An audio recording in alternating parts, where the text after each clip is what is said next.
Folks, some new information has been coming to light about how Hamas has been funding a lot of the protests that have been happening in America for Palestine.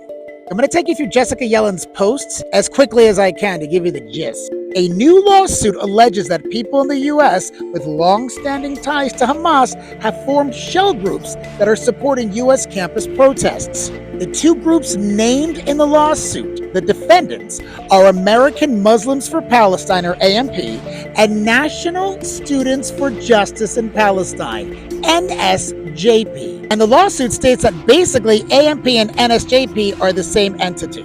And unbeknownst to many U.S. student activists, are acting as a propaganda arm to Hamas. The suit alleges that defendants act as Hamas's public relations division and recruit domestic foot soldiers not only to disseminate Hamas's propaganda, but also to foment violence, chaos, and fear across the United States, to intimidate citizens and coerce change in American policy. This is all in support of Hamas's short and long-term goals for its international terrorist activities. Students for Justice in Palestine, the lawsuit alleges, receives funds through a fiscal sponsor, Westchester People's Action Committee Fund, a New York-based nonprofit. Now, the plaintiffs claim that this arrangement enables NSJP to collect and distribute funds without transparency.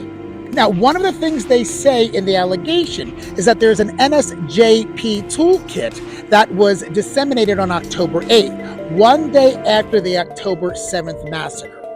Before I close, I want to highlight what Jessica Yellen says here.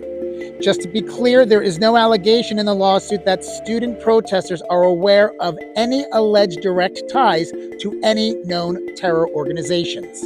I always thought things seemed a little too coordinated in this country, from the ripping down of the missing Israeli hostages, posters, to campus protests. It all seemed to happen quite quickly, all at once, across the country.